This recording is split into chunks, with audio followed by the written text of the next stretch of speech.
Walter Cornejo Medina, Los secretos del gas natural, esta vez en una versión para despachadores de GNB y operadores de GNC. Se trata entonces de una versión que no trabaja todos los temas del gas natural, ni siquiera todos los temas del gas natural comprimido o vehicular, sino de aquellos que van a tener que ver directamente con la labor en las estaciones de GNB y en las estaciones de GNC. La idea es que se tenga una visión global del servicio en cada una de estas estaciones y entonces podamos trabajar de una manera que conozcamos el campo que nos corresponde. Eso es. Y llegamos al gas natural, ¿no? Yo creo que para todos es claro que se trata de un conjunto de hidrocarburos, donde el hidrocarburo dominante es el metano. El metano es un hidrocarburo muy simple, que tiene un carbono y 4 hidrógenos, y su combustión es una combustión bastante limpia, porque al juntarse el CH4 con el oxígeno, lo que va a dar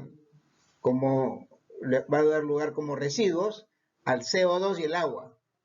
Y entonces eso implica una contaminación mucho menor que cualquier otro combustible. Junto con el metano tenemos usualmente etano, que es un hidrocarburo muy usado en la petroquímica. En el Perú todavía no tiene utilización. Y aparecen también dos hidrocarburos que son muy familiares para nosotros porque son el propano y butano, que son los dos componentes del gas licuado de petróleo del GLP, que se utiliza mucho en las casas, en los baloncitos de gas.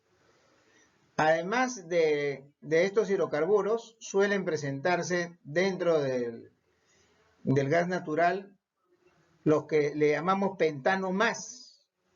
Se llaman pentano más porque son desde 5 carbonos hacia arriba, ¿no? Y tienen como característica estos hidrocarburos que cuando la temperatura del gas desciende, entonces al llegar a la temperatura ambiental, a la temperatura ambiente, estos hidrocarburos pasan al estado líquido. Entonces, por eso se les llama también condensados, y algunos también le denominan gasolina natural. Condensados o gasolina natural. Y entre otros componentes, también están los llamados gases raros, argón, negón, xenón, el nitrógeno, que no es un hidrocarburo, sino es un componente que no combustiona, que no tiene capacidad calórica. Están el CO2, el ácido sulfídrico, y también, o sulfuro de hidrógeno que le llaman, y el agua, ¿no? Todos estos componentes normalmente están en una presencia bastante reducida en el gas natural. Los hidrocarburos que integran el gas natural son denominados hidrocarburos parafínicos, porque siguen esa fórmula CnH2n más 2. Es algo característico de estos hidrocarburos, ¿no? Tomemos como ejemplo el metano, que tiene un solo carbono. Si nosotros multiplicamos 1 por 2, da 2, más 2 son 4, efectivamente. El metano tiene 4 hidrógenos, ¿no?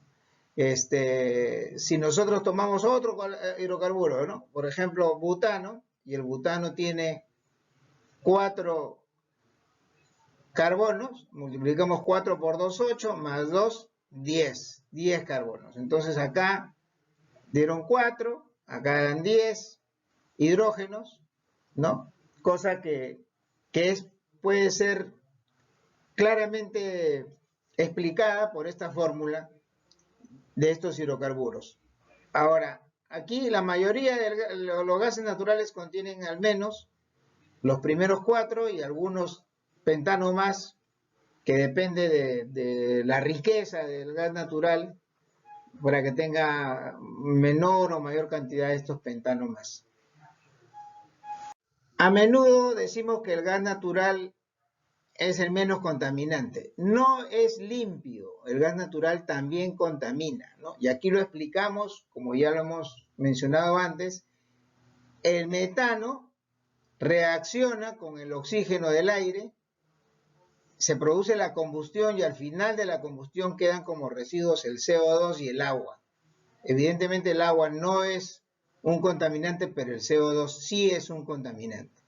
El CO2 contribuye al efecto invernadero, es decir, no ayuda a que se resuelva el tema del calentamiento de la superficie de la Tierra, sino que más bien actúa como un gas que ayuda a que se mantenga esa alta temperatura. Pero miren lo que pasa con el metano, que si se combustiona es un gran amigo, pero si no se combustiona, su efecto perturbador de la temperatura, o sea, de mantenedor de la temperatura caliente de la Tierra es 72 veces respecto del CO2.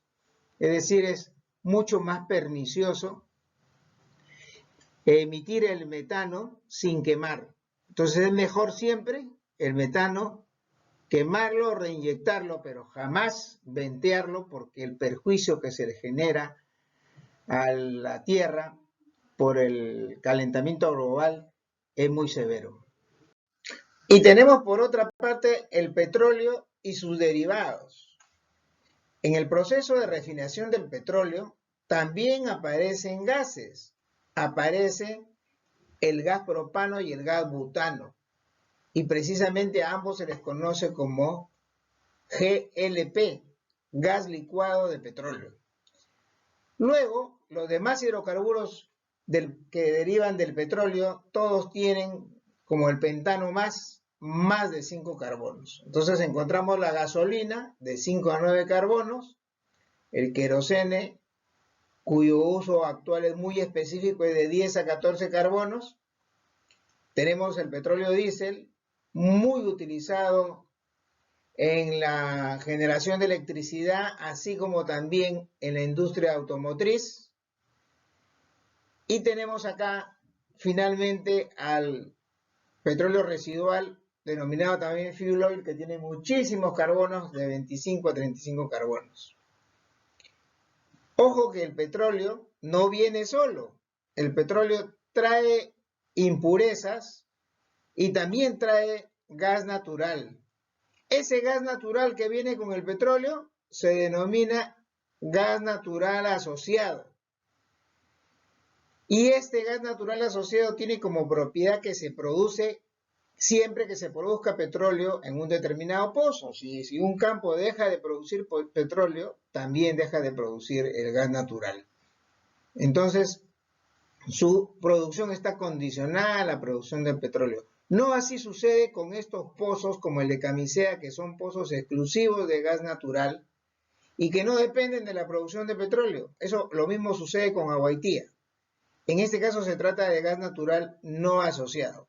La diferencia en el uso de ambos es que en el caso del gas natural no asociado, o sea, este gas natural no asociado, si en caso de los usuarios reducen el consumo, entonces la producción también se puede ajustar a dicho consumo. No ocurre lo mismo con el gas natural asociado, el cual se seguirá produciendo aun cuando los usuarios no lo requieran, en cuyo caso habrá que reinyectarlo o habrá que quemarlo, jamás ventearlo. Nos encontramos ahora con que el gas tiene un poder calórico superior e inferior, bruto o neto. ¿Qué significado tiene esto? Entonces, lo que ocurre es que el gas natural, o sea, no solamente el gas natural, sino cualquier hidrocarburo, tiene un contenido calórico, y a ese contenido calórico se le llama poder calórico bruto, ¿no? Entonces, este poder calórico bruto, como en el metano, que es de 1010 BTU por pie cúbico, es la cantidad de energía que tiene esa molécula. Sin embargo, cuando se utiliza este hidrocarburo, no puede entregar los 1010, entrega menos, entrega 909 BTU por pie cúbico. Se perdieron 100, se perdió el 10%. ¿Cómo es esto que se perdió? En realidad lo que ha pasado es que hay un ladrón que se ha robado parte de la energía. Y aquí ya lo hemos pescado, aquí lo tenemos, aquí a la vista. Es el agua. Como vimos hace un momento, el agua es uno de los residuos de la combustión, pero el agua cuando sale, cuando se produce la combustión, ¿qué va a hacer? Va seguramente a vaporizarse, ¿no? Y cuando se vaporiza, ¿de dónde saca la energía para vaporizarse? Precisamente la saca de la combustión. Entonces el agua se roba parte de la energía calórica, se vaporiza y en el caso del metano llega a ser el valor del poder calórico bruto menos el neto 10% la diferencia. En los otros hidrocarburos es un poco menos, como podemos ver acá, están alrededor del 92%, o sea, se lleva un 8%. En los más pesados un poquito menos, 7%. Y en los hidrocarburos líquidos se lleva un poco menos todavía, 5%. Pero lo cierto es que eso es la explicación. Alguna vez alguien me dijo, ingeniero, nosotros quisiéramos comprar solamente el poder calórico neto. No se puede, pues es como si quieres comprar gasolina, compras el galón de gasolina, ¿no? Y el galón de gasolina te lo compras con todo su poder calórico bruto, que al final la gasolina rinda 5% menos. Ese es parte de la naturaleza del combustible. ¿Y cómo se traduce eso cuando ya lo queremos ver en micro, en el despacho, en el uso del gas y del gas natural y los otros combustibles? ¿Cómo lo comparamos, no? Entonces, lo primero que vemos es que la mayoría le preguntamos nosotros a un automovilista, a un taxista, oye, ¿tu tanque de cuántos metros cúbicos es? Él nos dice, no, es de 4 galones. Él no nos dice de tantos metros cúbicos, él asume que trae 4 galones equivalentes, evidentemente, de gasolina, ¿no? Entonces, como nosotros somos un poco curiosos, decimos, a ver, vamos a calcular aquí, y entramos y encontramos que 4 galones de gasolina deberían equivaler a, como hemos visto acá en el cuadro de la derecha, están los poderes calóricos de los combustibles, ¿no? Petroperú publicaba antes estas tablitas y cuando miramos el GLP encontramos 97.200, la gasolina 123.238, el queroseno 135.000, el diésel 139.500, casi 140.000 y los residuales más de 151.000 BTU por galón, ¿no? Si vemos el gas natural, acá encontramos que en Lima tiene 37.800 metros cúbicos estándares, y en Piura hay una variedad de gases, pero uno de ellos tiene aproximadamente 35.850. Entonces vamos a usar estos valores para determinar a cuánto equivalen estos 4 galones que dice el taxista que tiene. Entonces lo multiplicamos por el poder calórico de la gasolina, 123.238, entre el poder calórico del metro de gas, y nos va a dar entonces 4 por 123.000 entre 37.800, 13.04 metros cúbicos. Buscamos una tabla de uno de los proveedores de cilindros de GNB, que es Silbras de Brasil, y encontramos lo que más se parece son estos dos cilindros, que son uno da 14.1 y otro da 14.6, ¿no? Entonces pueden ser esos, con un diámetro del cilindro de 32 centímetros y una longitud que varía entre 92 centímetros y 95 centímetros. Y pesa entre 67 y 68 kilos, ¿no? Como la mayoría dice, pues pesa como 70 kilos. Eso es, ¿no? Ahora, si queremos ver cuánto trae un tráiler de GNC, cuánto tiene de contenido, porque uno ve la unidad grande, 48 pies, más de 12 metros, ¿no? Porque tiene como 14 metros. Entonces uno dice, esta unidad tiene un gran contenido. Y aquí, bueno, vamos a aclarar, ¿ya? Esta unidad más pequeña es de acero, similar a la que se visualiza ahí acá arriba. Y la otra unidad que se ve más abajo es de fibra de carbono, que esa es la de 48 pies. La de arriba es de 40 pies o 12 metros. Entonces esta contiene 6.400 metros cúbicos estándares, que lo multiplicamos por poder calórico del gas y nos da 241.92 millones de BTU. ¿Y a cuánto equivale eso en diésel? Solo 1.734 galones de diésel. O sea, ustedes imagínense que una cisterna de diésel tiene habitualmente 6, 8.000, 10.000 galones, ¿no? Bueno, toda esta tremenda cisterna que ustedes ven en la foto solamente transporta el equivalente de energía de 1.734. Esto es por la naturaleza del gas. Y en el caso de los trailers de GNC de fibra de carbono, mejora, pero apenas en este caso es un poco más de 3.000 galones de diésel, ¿no? O sea que no, ustedes se pueden dar cuenta que no es que sea un gran volumen energético, ¿no? En cambio, cuando hablamos de gas natural licuado, el gas natural licuado ya es otra cosa, porque este que ustedes ven en la foto, este tráiler de GNL, gas natural licuado, tiene 55.7 metros cúbicos, que es un valor absolutamente comercial. Entonces lo multiplicamos por 600 veces, recuerden ustedes, 600 veces se reduce el volumen, lo multiplican por 600 y da 33.420 metros cúbicos estándares. Pero como el camión, el tráiler, no se puede llenar todo este tanque, entonces se llena el 85% aproximadamente. Esto nos da finalmente un contenido de 28.407 metros cúbicos estándares. Si lo multiplicamos por los BTUs que trae cada metro cúbico, nos da entonces más de 1.000 millones de BTUs. Y si lo vemos en equivalente de diésel, nos da 7.697, casi 7.700 galones de diésel.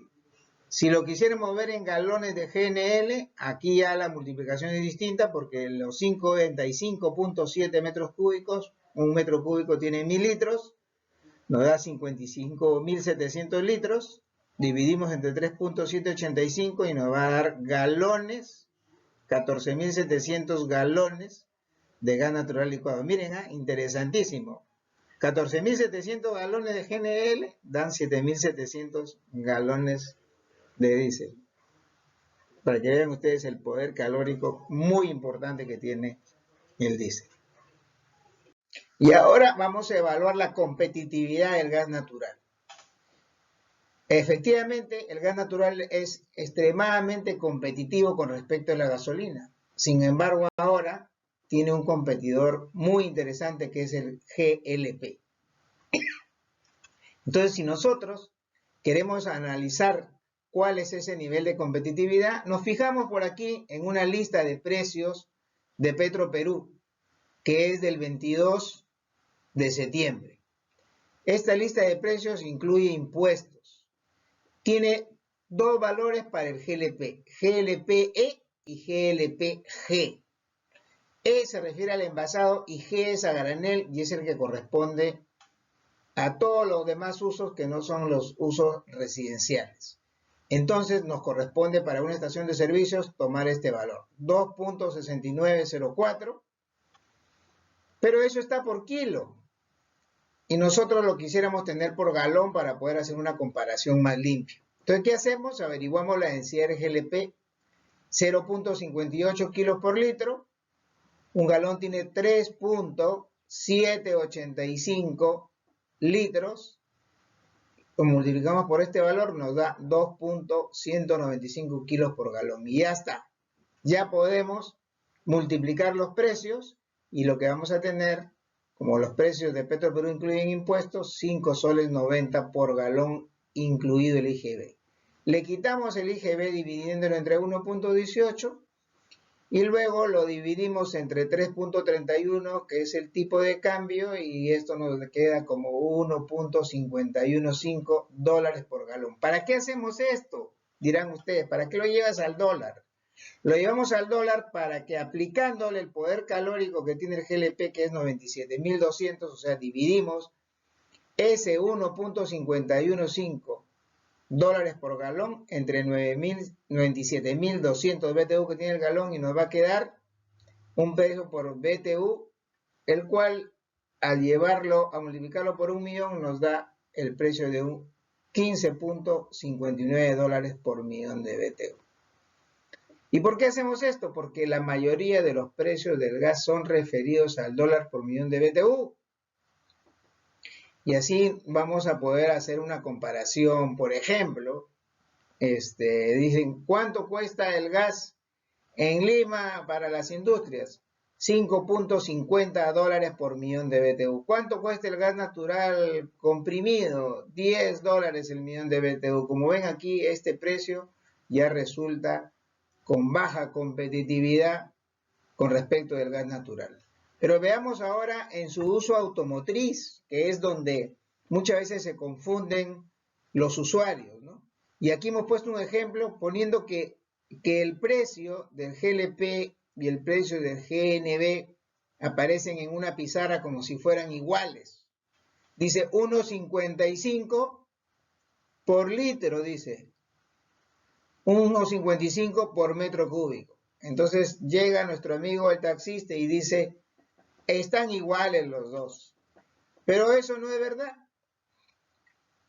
Primero, porque el GLP, el litro de GLP solamente tiene 25.800 BTUs. Un litro tiene solamente 25.800 BTUs. Nada más. En cambio, un metro cúbico de gas natural tiene 37.800. 37.800. O sea, tiene 12.000 BTUs más un metro cúbico que un litro de GLP. Entonces, al hacer la comparación y poder saber cuánto cuesta un galón de GLP equivalente a la gasolina, no solamente hay que multiplicar el litro por 3.785, sino luego multiplicarlo por el poder calórico de la gasolina, que es 123.238, entre 97.200, que es el poder calórico del GLP, y nos da, en este caso, con este precio de 1.55 por litro, un precio de GLP equivalente al galón de gasolina de 7 soles 44. En cambio, el gas natural da 1.55 por 123.238 entre 37.800, 5.05. 32% menos costo que el GLP. En otras palabras, a ver, que nos quede claro, si quisiéramos que el precio del GLP fuese igual al del gas, el litro tendría que costar 1.05. 1.05. Y esto es una constatación clara de que el GNB es significativamente más competitivo que el GLP. Cuando decidimos hacer una comparación entre el gas natural y los otros combustibles, el GLP y los otros combustibles líquidos, no es para decir que el gas natural es mejor que los otros o viceversa, sino para identificar el comportamiento de cada uno y aquellos casos en que debemos prestar mayor atención para evitar problemas de seguridad. La gasolina, al 1.4% en el aire, su concentración en el aire ya puede inflamarse. El GLP al 2% y el gas natural prácticamente al 5%. En la práctica eso no representa una diferencia importantísima, porque una vez que se produjo la fuga, estos valores se pueden alcanzar con rapidez, ¿no? Y el que sea 1.4 o 2% no es nada sensible, ni siquiera hacia el 5%. Los combustibles líquidos se quedan en el lugar y recorren y se meten en rincones. Es lo que hay que tener cuidado, porque como no se pueden remover con facilidad en muchos casos, puede ser un factor de riesgo, hay que alejarse del área, tener en cuenta, ¿no? El gas natural en ese sentido sí es ventajoso porque se disipa rápidamente de que se va hacia arriba. Sin embargo, hay que tener cuidado de que no vaya a ser que en el techo haya un techo y en ese techo haya una trampa de gas y se empieza a acumular el gas en ese techo, ¿no? Debería en el diseño contemplarse un sistema de recirculación de aire para poder eliminar rápidamente ese gas natural, ¿no? Y por otra parte, hay que tener cuidado en el llenado de los combustibles líquidos, porque estos combustibles como la gasolina y el GLP se van gasificando, ¿no? Se van vaporizando, y estos vapores se vuelven elementos peligrosos, ¿no? Entonces, para evitar accidentes, el llenado de la descarga de estos combustibles en las estaciones tiene que utilizarse dos mangueras, ¿no? Una manguera que descarga el líquido y una manguera que permite recuperar el vapor. De esa manera se controla cualquier siniestro, como el que hace poco tocó comentar en una estación de combustibles líquidos. En el gas natural hay que tener en cuenta, sobre todo cuando hablamos de GNB o hablamos de GNC, de las presiones a las cuales le está sometido el gas natural.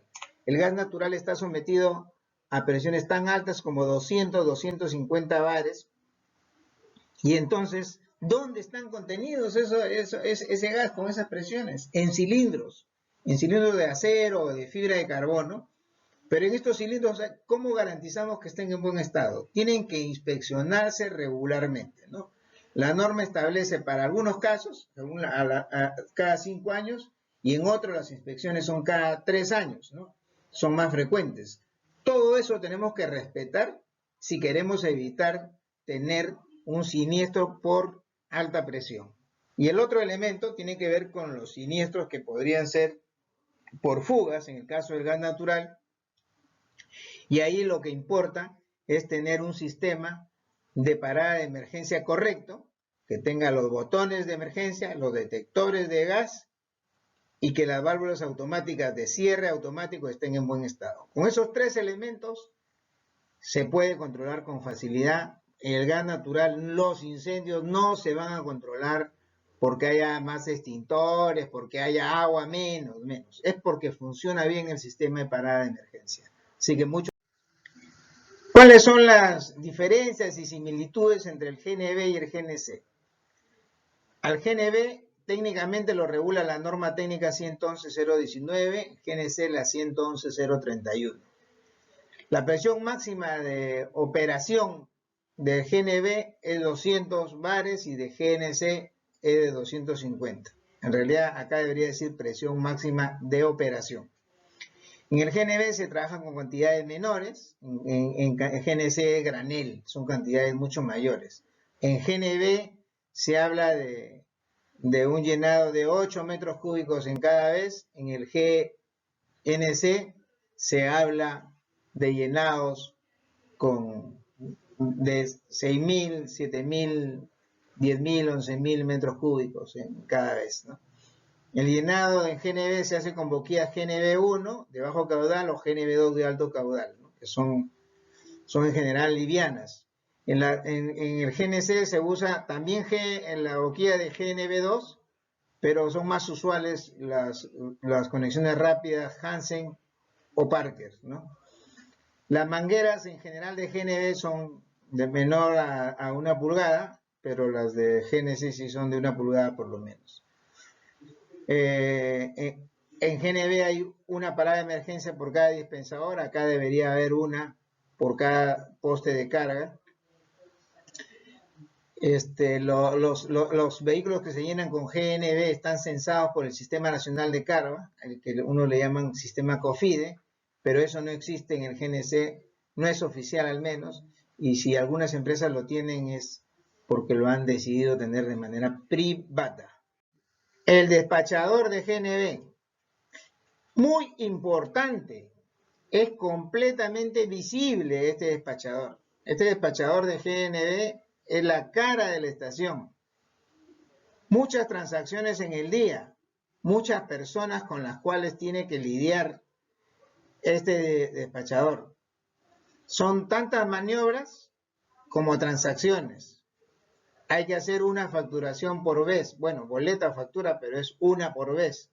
Cuenta dinero y le pueden falsificar, le pueden dar dinero falsificado, monedas falsificadas. Tiene que estar entrenado para reconocer estas monedas falsificadas. ¿no? 8 metros cúbicos por llenado. En los buses los volúmenes varían de 80 a 180. Ahí es un poco distinto, toma un poco más de tiempo, ¿no? Pero si tiene alto caudal, le va a tomar también poquísimo tiempo el llenado.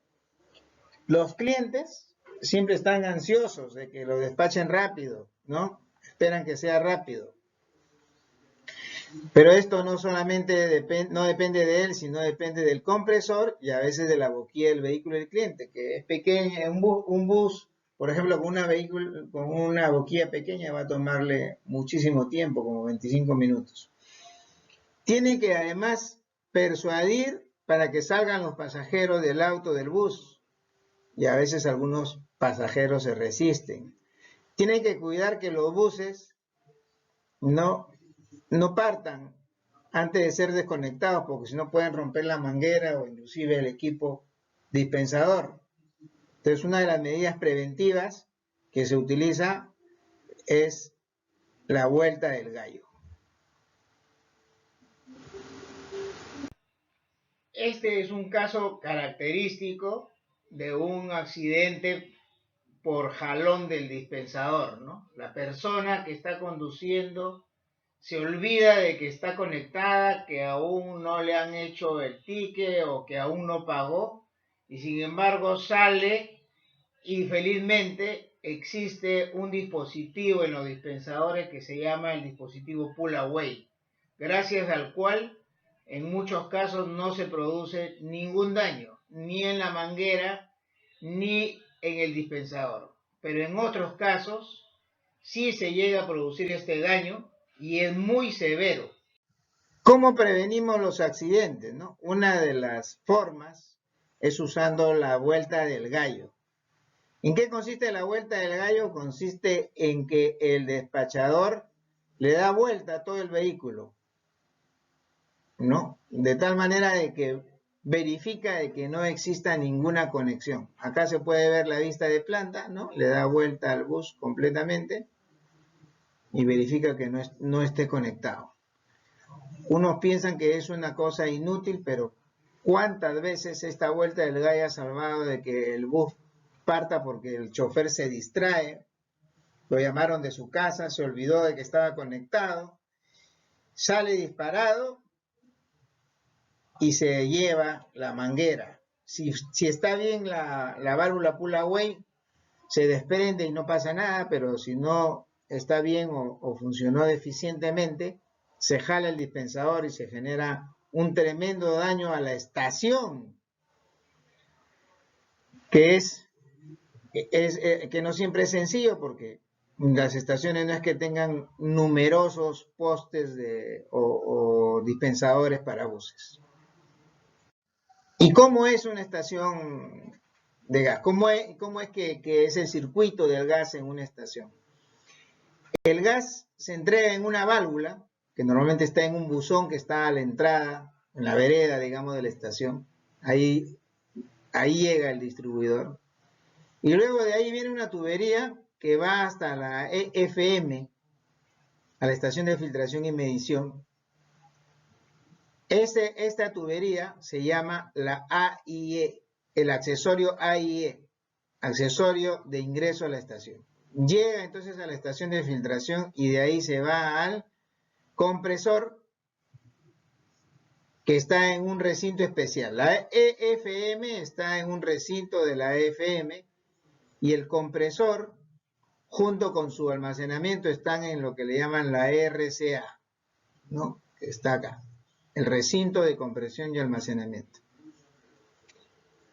Y de ahí ya sale comprimido el gas y se va a los dispensadores, ¿no? Hacer el despacho de las unidades vehiculares correspondientes. En eso consiste el circuito en una estación de GNV, de manera que es bueno saber, porque esencialmente tenemos tres partes nosotros aquí en esta estación, ¿no? Tenemos una parte que es el accesorio de ingreso a la estación, que entra a la tubería de baja presión, Luego de la EFM entra también al compresor a baja presión y de ahí sale el gas ya a alta presión a entregarse a los dispensadores. Esta es otra vista de la estación desde el punto de vista de las presiones, ¿no? Lo que decíamos, el accesorio de ingreso a la estación que llega hasta el FM, que es donde está el medidor, ¿no? Acá está este medidor que se puede visualizar ahí. Luego, después del medidor viene la tubería de baja presión, seguimos en baja presión y llegamos al compresor. En el compresor es donde cambia todo, cambia la presión y lo que sale acá ya son circuitos de 250 bares que van a pasar a las unidades de almacenamiento, los cilindros de alta presión, a los dispensadores o a los postes de carga, ¿no? Y van a seguir llenados en estas mangueras a alta presión, esta manguera y estos circuitos de llenado del trailer de GNC que son de alta presión. Entonces nos encontramos esencialmente con una región de baja presión acá, y una región antes del compresor y una región después del compresor de alta presión. Es importante tenerlo en cuenta. Entonces las mangueras que se usan para el despacho deben ser verificadas con cierta periodicidad. Hay que tener presente las fugas, ¿no? Las pruebas y las revisiones que establece la norma técnica. Aquí tenemos el chiller. ¿Qué es un chiller? Un chiller es simplemente un enfriador de agua. O sea, el chiller lo que va a hacer es va a producir agua helada. ¿Para qué produce agua helada? Para enfriar el gas. ¿Por qué hay que enfriar el gas? Porque el gas cuando sale del compresor sale caliente. Entonces, si queremos que el llenado sea óptimo, lo que hacemos es enfriar el gas a través de este intercambiador de calor. En este intercambiador de calor concurren el gas caliente y el agua fría o helada. Entonces el resultado, después del intercambiador, después que se ha producido el intercambio de calor, el agua sale caliente, regresa al chiller y nuevamente sigue su ciclo. Y el gas sale frío, se va al dispensador y ahí se va a despachar a los buses y autos. ¿Con qué ventajas? Que al llegar el gas frío va a permitir que se llene entre 12 y 15% más de volumen, dándole mayor autonomía a los autos y buses a gas natural vehicular. Y es muy importante sobre todo en los buses porque con esto se garantiza, con esa autonomía adicional, los buses garantizan que van a poder cumplir sus vueltas sin tener ningún problema de que les falte en la última vuelta, no llegan al punto de carga y pierden toda la gente que han estado transportando hasta ese punto. La otra ventaja que tiene el usar el chiller es que permite que el aceite, que de repente el gas estaba caliente, estaba vaporizado, al enfriarse el gas, el aceite pasa al estado líquido, precipita y puede ser recuperado en los filtros. La EFM o estación de filtración y medición. Como su nombre lo indica, es la puerta de entrada de la estación y aquí es donde se tiene que filtrar el gas para impedir que vaya a deteriorar los equipos que vienen a continuación, como son los medidores, compresores y otros, ¿no? Entonces, filtrar el gas significa ponerle cartuchos de 5 micrones o menos para evitar que pasen estas partículas. Sí, es importante saber que si, por ejemplo, el medidor se malogra porque no se filtró el gas o se filtró deficientemente, el concesionario podría llegar al extremo de cortar el suministro de gas hasta que esté puesto el medidor y eso, dependiendo del tipo de medidor, podría tomar semanas o podría tomar meses, con lo cual yo pienso que la estación tendría una pérdida brutal. Los medidores que hay en las estaciones, en las FM, son de turbina o rotativas, ¿no? Lo que miden son flujo volumétrico. Ahora, ese flujo volumétrico, pues el gas puede estar pues a 3, 4, 10, 19, 27 bares, no sé, puede estar a 40 bares.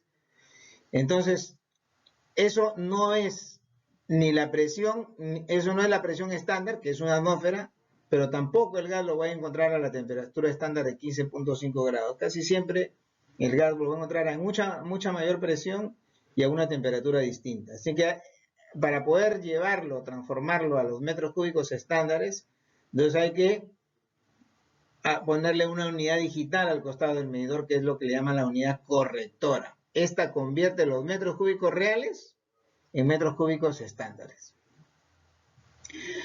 Otra cosa es que si es que el medidor trabaja por debajo del 20% de la capacidad máxima del medidor, el error se va a duplicar, lo cual es malo.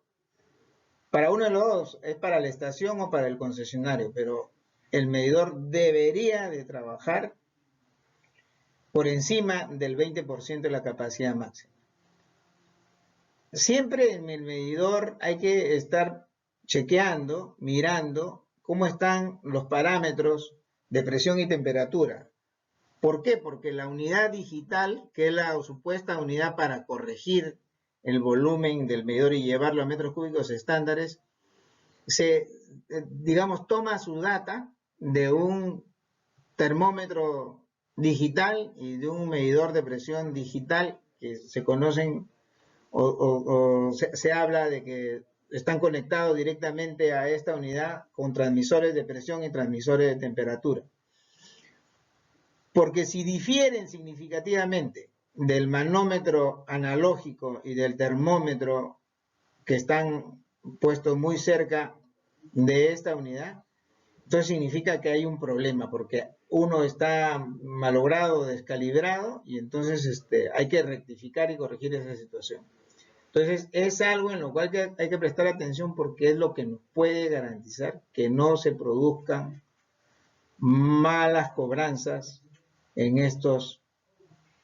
debido a una medición deficiente del flujo de gas. También vamos a encontrar acá en las estaciones de GNB o de GNC subestaciones eléctricas. ¿Por qué?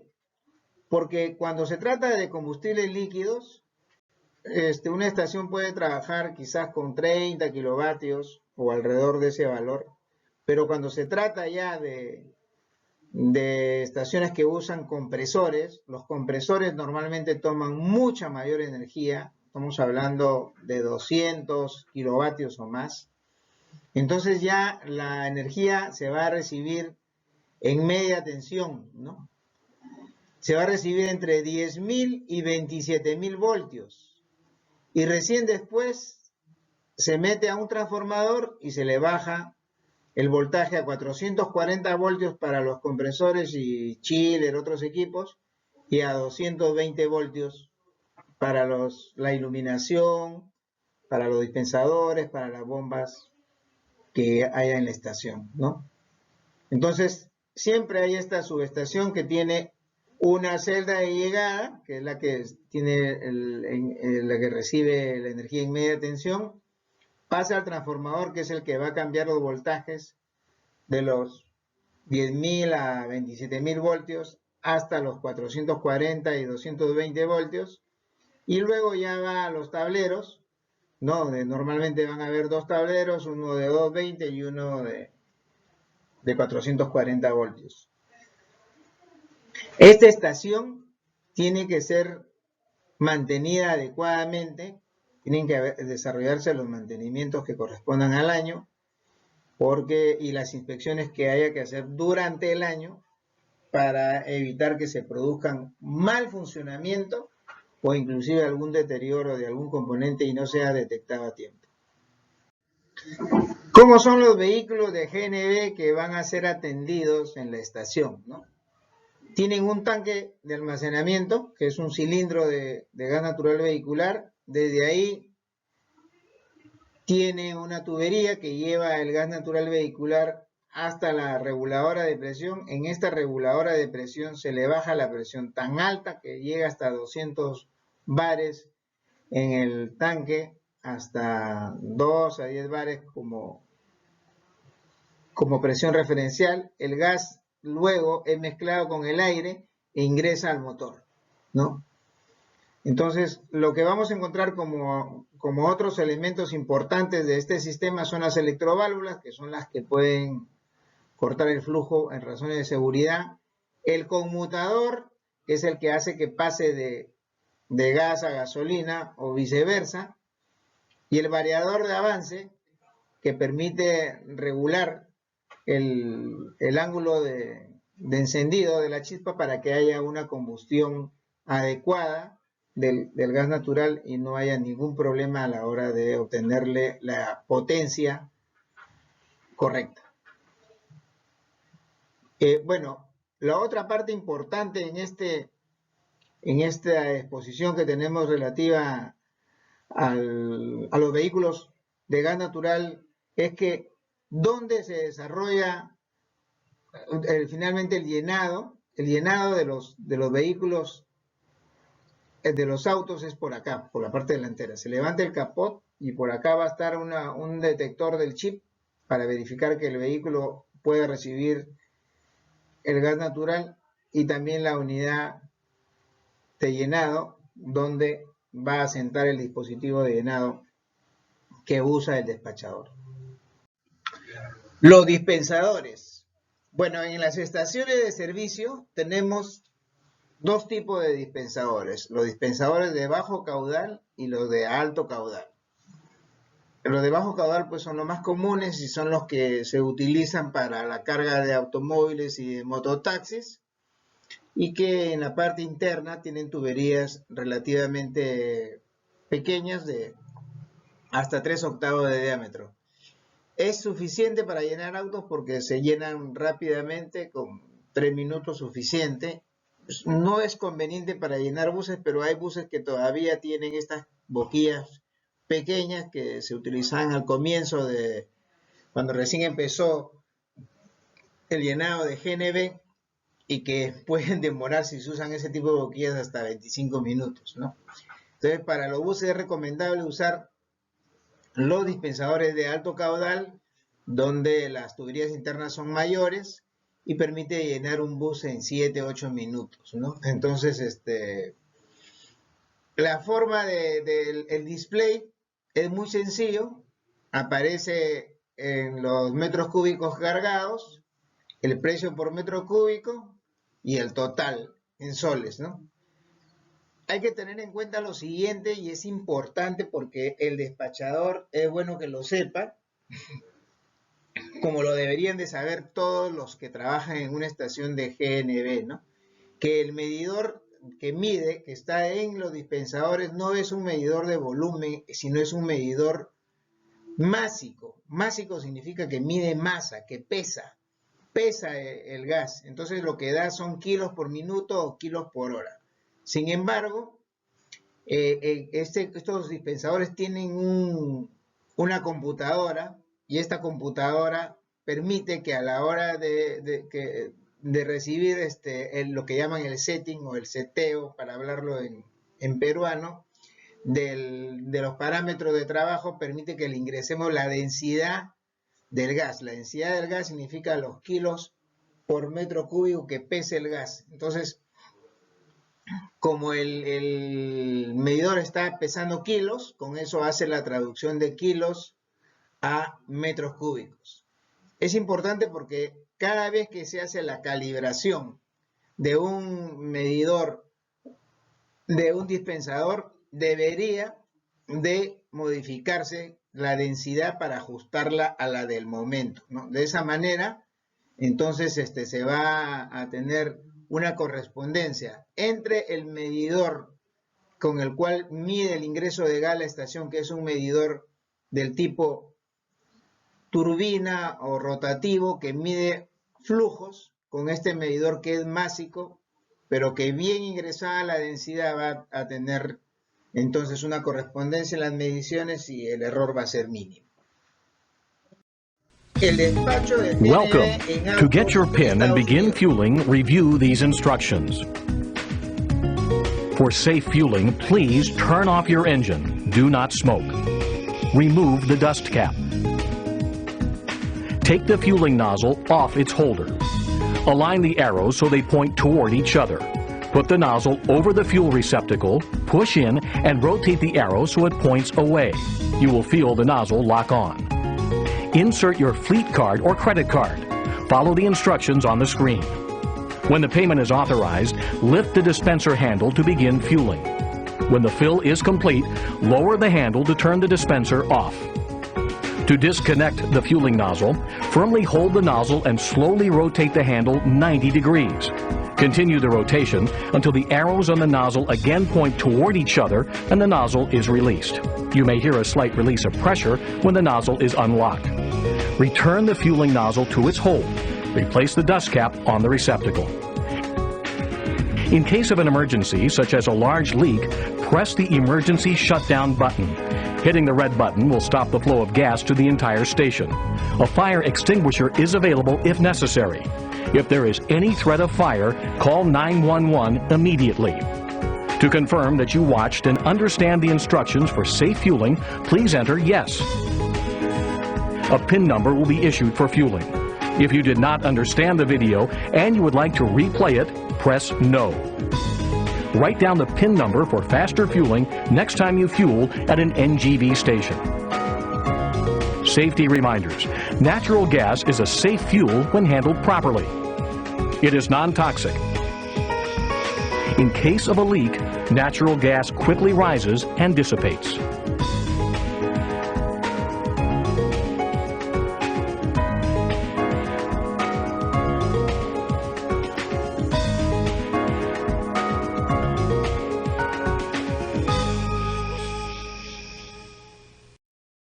En el Perú, el sistema es un poco distinto a Estados Unidos. Acá la carga se realiza debajo del capó del vehículo, del auto en particular, donde ustedes pueden apreciar que existe una válvula de carga, que es a través de la cual se lleva el gas natural al vehículo. Esta válvula de carga. Esta válvula de carga tiene un dispositivo de entrada, que está ubicado aquí, que es donde va a ingresar el pico de carga, que es un pico macho. En el Perú es un pico macho que viene desde el sistema de carga del dispensador. En el dispensador ustedes van a encontrar este dispositivo que figura acá, que tiene una válvula de apertura y cierre, que tiene además dos mangueras. Tiene una manguera negra, que es el gas de venteo, y la manguera roja, que es la que conduce el gas de alta presión. ¿Para qué es esta manguera negra? Es porque el gas, una vez que se conectó el pico de carga con la válvula de carga y se inició la carga abriendo el ingreso del gas a través de la válvula de apertura y cierre, cuando termina la carga, la manguera, esta manguera está presurizada. No se puede extraer el pico de carga con una manguera presurizada porque podría chicotear. Entonces, en la válvula de apertura y cierre, cuando se va, antes de retirar, se gira 90 grados y el gas sale por aquí. En algunos países es libre, en algunos dispensadores es libre, pero en nuestro país esto tiene un pequeño tubo de gas que recoge este venteo y lo lleva a través de esta manguera negra y libera ese gas, de manera de que ya no quede la manguera presurizada. Se termina de rotar la válvula de apertura y cierre y ya queda completamente libre de poder extraerse con seguridad todo este elemento que ustedes aprecian aquí. Entonces, en ese momento habrá terminado la carga completa del vehículo. Este es un audio de la empresa EPM Technologies. Ahí pueden ver el inicio previo al cual se produce la lectura del chip, y el chip es el que permite que la conexión se pueda, al abrir, iniciar el despacho de GNB. Una vez que ya se ha llenado el vehículo, entonces se va a proceder al retiro. Primero abrir, luego ventear y luego retirar la conexión. El despacho de GNB en camiones. Fueling with clean compressed natural gas is safe, fast, and easy. Refueling at Clean Energy's state-of-the-art CNG stations is similar to fueling at a gasoline or diesel station. To prepare for fueling, open the fuel door and remove the dust cover. Wipe the area clean, if necessary. Remove the fuel nozzle from the dispenser. Inspect the hose and nozzle for any obvious signs of damage to ensure they're functioning properly. Connect the nozzle to the fuel receptacle. You will hear a click once the nozzle is connected correctly. Next, rotate the nozzle handle, rotating the handle arrow toward the vehicle. Always make sure to locate the emergency shutdown button before starting the fueling process. To begin fueling, insert your payment or Clean Energy fuel card into the payment system located at the pump. Follow the instructions on the screen to complete your transaction. When ready, lift the fueling lever up or push the green Start Fueling button. A yellow dispenser fill active light will illuminate. Sporadic, faint fueling noises and flow delays are normal. The fueling system will automatically stop when the fueling tank is full. Push down the fueling lever once the tank is full. Rotate the nozzle firmly so that the arrow is pointing towards the hose, not the vehicle. Then remove the fuel dispensing hose and place it back in the nozzle holster. Much like fueling with gasoline or diesel, it is normal to smell a slight odor when fueling. Return the fuel cap to the receptacle and close the fuel door. Make sure to retrieve your receipt before returning to your vehicle. In case of an emergency, push any of the ESD buttons located throughout the facility to shut down the fueling system. Contact Clean Energy's 24/7 nationwide network of customer service technicians at 866-278-3674 for questions or assistance.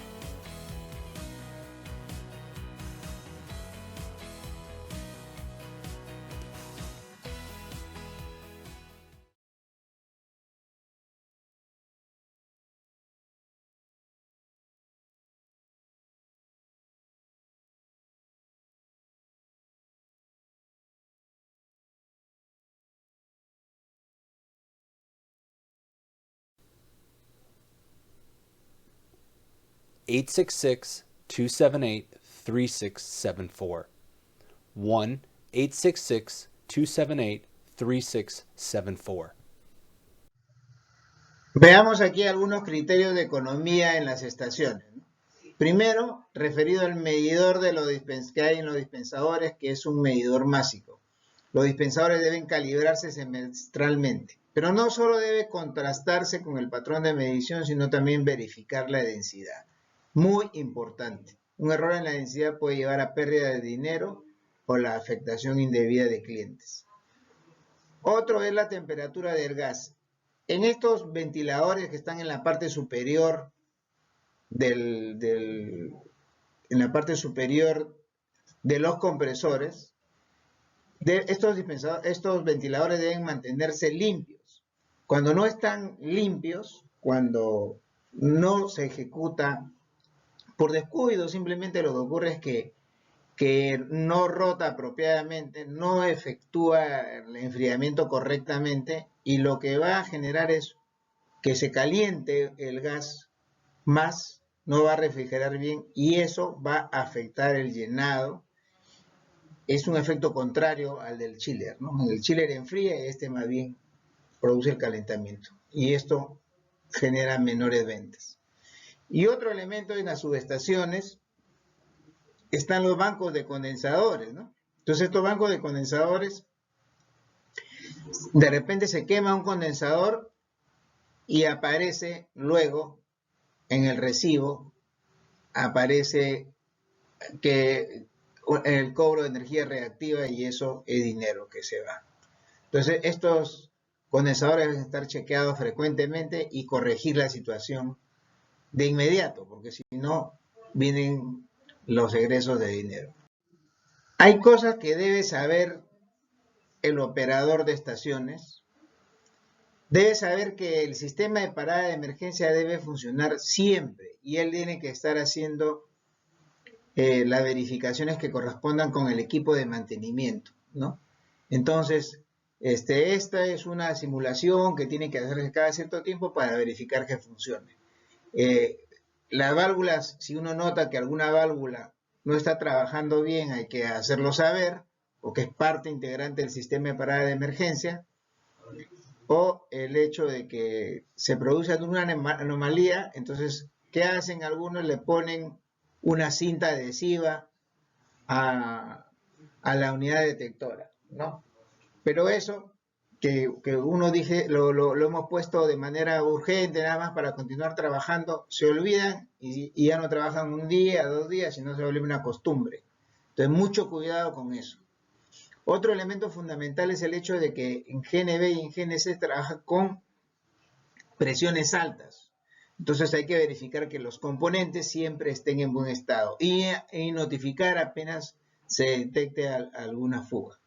Y la otra es que si tenemos superficies calientes, hay que solicitar que sean aisladas, no para que no se produzcan quemaduras.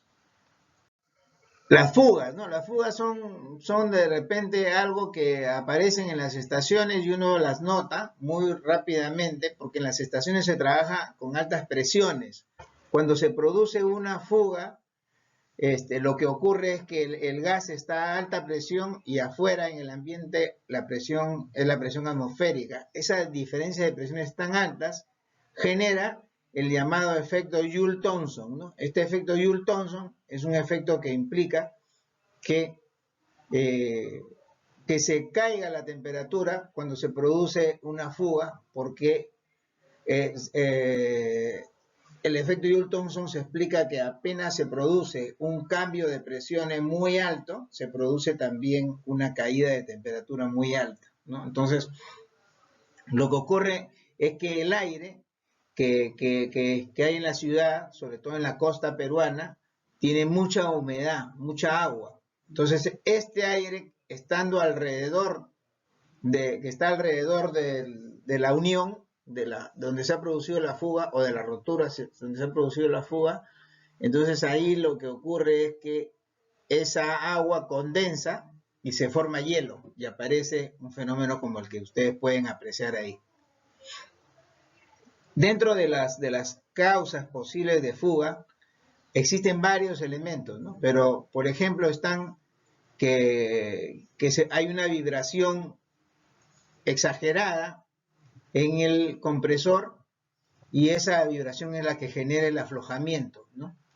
Entonces hay que ver que si se está produciendo eso hay que alertar para que se haga la medición de la vibración. Otro elemento que hay que tener en cuenta es cuando la velocidad del gas es muy alta, ¿no? Cuando la velocidad del gas es muy alta se produce lo que le llaman el sonido de la ballena. Es un sonido muy agudo. Y lo que ocurre ahí es que cuando la velocidad del gas es muy alta también genera vibraciones. Y estas vibraciones se van a traducir en aflojamientos y entonces en las uniones puede presentarse la fuga y un efecto como el que hemos visto hace un momento ahí, ¿no? También puede ser debido a errores en la instalación, también se pueden producir debido a los sismos, ¿no? Cuando se produce un temblor, un terremoto, hay que verificar las conexiones, no es que ya pasó el sismo y ya se acabó todo, ¿no? Hay que verificar, ¿no? Bueno, las bolas de hielo son las que acabamos de ver y hay que presentar atención a toda fuga que se presente. No apenas se presenta, hay que buscar explicar, hay que comentarlo con la gente de mantenimiento para que ellos puedan analizar y darle una solución al tema, porque no es que las cosas se producen sin ninguna causa, ¿no?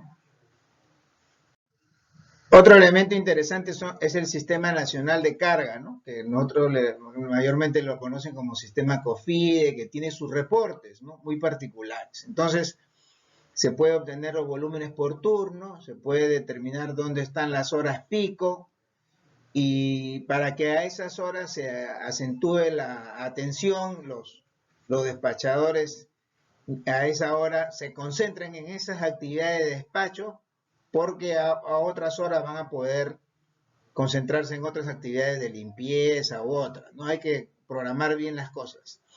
El conteo del dinero es una actividad que hay que hacerla con minuciosidad, ¿no? Entonces,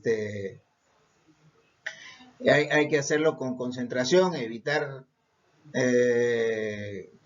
tomar dineros que no corresponden, que son los dineros de la estación, no son del despachador, no se tienen que tomar prestada parte de ese dinero.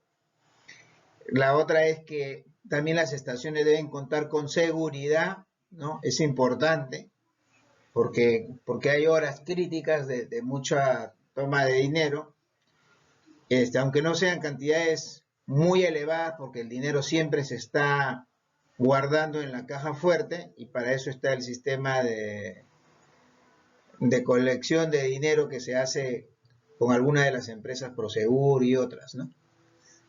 Entonces eso es importante, ese sistema de recojo del dinero, porque también eso minimiza la exposición al riesgo del personal. Ahora, hay estaciones de GNB que se denominan estaciones hijas, ¿no? Se denominan estaciones hijas porque se supone que hay una estación principal que es la que le lleva el gas. En esta estación hija no hay gas por tubería. Aquí el gas se llega por camión. Entonces, la estación desde donde se trae el gas por camión es la estación denominada estación madre. Y el camión es como el que se aprecia aquí en esta fotografía. Aquí está el tráiler de gas y es el que está entregando el gas natural a el sistema a un sistema que cuenta con un booster, que sea mecánico o sea hidráulico, que es el sistema con el cual se va a recomprimir el gas para mantener la presión de 200 bares, que es la presión de llenado en los vehículos, ¿no? Estos boosters pueden ser, como decíamos, del tipo hidráulico, son relativamente pequeños, 37 kilovatios, por ejemplo, aquí tenemos un caso. Tenemos otros boosters mecánicos que ya tienen una mayor capacidad, como de 90 kilovatios, u otros inclusive mucho mayores que son de 160 y que permiten despachos de mucho mayor volumen. Los boosters hidráulicos, aquí ustedes pueden apreciar que los tamaños son modestos, 15 kilovatios, 22 kilovatios, 37 kilovatios, ¿no? Se pueden utilizar para llenado lento, no son recomendables para estaciones de servicio, se pueden usar en despachos dedicados. Acá ya tenemos el compresor mecánico que tiene unas potencias mayores, ¿no? Acá tenemos estas capacidades acá, ¿no? Probablemente el más recomendable en esto para estaciones podría usarse uno de 75 kilowatts, que ya podría tener digamos, un flujo comercial interesante, ¿no? Aquí tenemos una de 63 kilovatios, ¿no? que tiene un llenado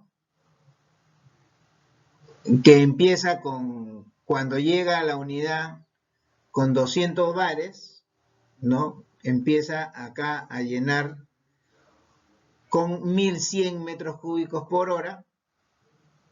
Después, cuando ya la unidad cayó la presión a 120, pueden ver que bajó el caudal de entrega a 600, con el cual prácticamente se va a mantener hasta los 22 bares o 23 bares, y de ahí ya desciende severamente. Probablemente ahí haya que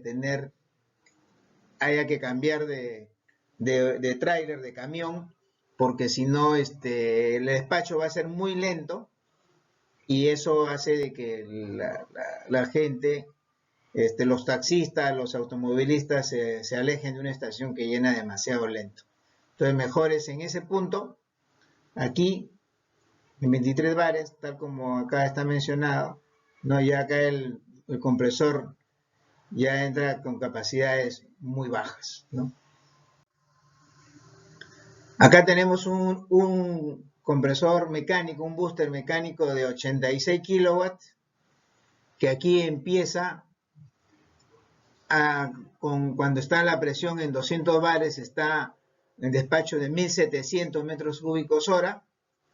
Ahí está en directo, ahí no se produce ninguna reducción. Luego entra a jugar un regulador que estabiliza el despacho a 1200, más o menos entre 1200 y 1100 se va a mantener hasta los 50 bares. De ahí ya se produce una caída en el despacho que llega hasta 800 metros cúbicos por hora. Y ahí diríamos que ya es el momento, cuando llegó a 20 bares, de hacer el cambio de tráiler de GNC, porque si no también, como decíamos en el otro caso, desciende muy rápidamente el flujo de despacho y da la sensación a los usuarios de que el despacho es muy lento. ¿Cómo es que funciona? Aquí tenemos una primera modalidad para aquellos que llegan a trabajar con este sistema de estación hija.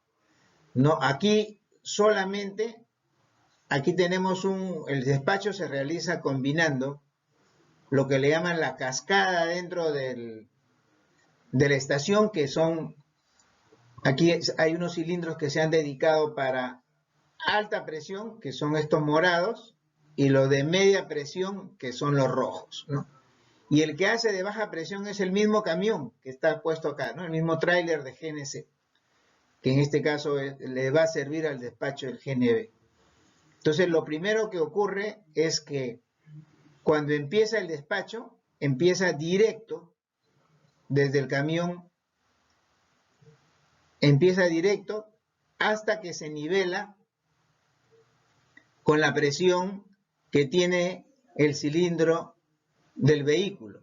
Una vez que se nivela, entonces se activa el despacho en media presión hasta que se nivela la media presión y entonces ya se termina el llenado activando los cilindros de gas de alta presión. ¿Quién se encarga de de organizar este despacho? Es el tablero de prioridad, que se llama así, panel de prioridad. Este es el que se encarga.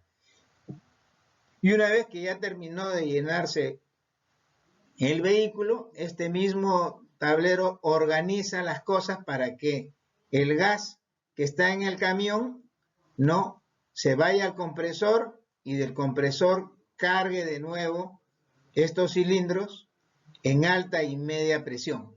Entonces se mantienen siempre en posición de carga una vez que concluyó la carga de los vehículos anteriores. Este es uno de los esquemas más utilizados de booster conectado a aquí se llama un remolque, es un tráiler de GNC. Acá, en esta otro, es un sistema donde no hay cilindro de cascada dentro de la estación. Todo está aquí en el tráiler. En el tráiler está la baja, la media y la alta presión. Ya está organizado el tráiler y tiene un sistema para hacer los cambios que sean necesarios. Es decir, se hace el despacho igual que en el otro caso que vimos, o sea, empieza con la baja presión a llenar, ¿no? Luego que se equilibran, entra el de media presión y luego finalmente termina el llenado con alta presión. Y cuando termina todo, entonces, en este caso, el panel de prioridad, que es en este caso, lo que hace es activa el compresor, este compresor lo activa para que tome gas de baja y lo lleve a media y alta presión y siempre mantenga esa división, baja, media y alta presión, y el llenado se mantiene en los mismos términos que hemos visto en el caso anterior. Finalmente, el trabajador que trabaja en el despacho de GNB tiene que ser un trabajador que dé la mejor atención a los clientes, porque él es el representante de la estación. él es el que da la cara por la empresa que comercializa el GNB. Tiene que estar muy atento, especialmente en las horas pico. Tiene que estar organizado para que a esas horas no falte atención. Tiene que saber, conocer, por eso es importante los conocimientos que hemos trabajado aquí para poder atender emergencias. Saber lo que hay que hacer, se presenta la fuga, accionar rápidamente el botón de emergencia. Y después del botón de emergencia probablemente se van a activar algunas válvulas de alivio. Tiene que tranquilizar a la gente porque eso es natural, ese sonido de la válvula de alivio es natural, no es que se esté produciendo una balacera o cosas por el estilo. Tiene que conocer la estación y saber dónde están los puntos de resguardo, dónde están los puntos de reunión. Tiene que mantener una comunicación con los técnicos de mantenimiento cuando lleguen y él les tiene que expresar sus dudas, sus consultas o hacerles notar los malos funcionamientos. Tiene que revisar las estaciones, las instalaciones de trabajo. Siempre tiene que, él recorre toda su zona, todas las islas, o las áreas que le hayan dispuesto, porque hay rotación interna muchas veces. Tiene que reportar a sus jefes de cualquier anomalía. Tiene que ser honrado y disciplinado, no coger plata de los dineros que se cobran, porque eso después trae consecuencias negativas y es malo, además, como una costumbre malísima de tomar los dineros que no son de uno. Hay que evitar relajamientos en el trabajo. No ceder su trabajo porque es un amigo, el cliente, y decirle ya despáchate tú. Eso no es de ninguna manera aceptable. Ni tampoco irse a dormir y dejar que otro despache. Ni tampoco hacer celebraciones que no son autorizadas durante las horas de trabajo. En lo posible eso tiene que ser evitado porque después ya se ha visto casos donde la gente llega al extremo de relajarse y llevar licor, especialmente en la época de fiesta de Navidad y Año Nuevo. Señores, hay que mantener el trabajo correctamente y mantener segura la estación. El despachador de GNB es el representante de la empresa. Y así, un buen representante hace bien su trabajo y saca adelante el mismo, y tengan en cuenta que después este despachador de GNB puede progresar, puede ser supervisor, puede llegar a ser operador de GNC y puede ser mucho más. Muchos casos se han visto de despachadores que empezaron como despachadores de GNB, probablemente ganando sueldos iniciales relativamente modestos, pero con el tiempo terminaron siendo los ingenieros de planta. Señores, el futuro es vuestro.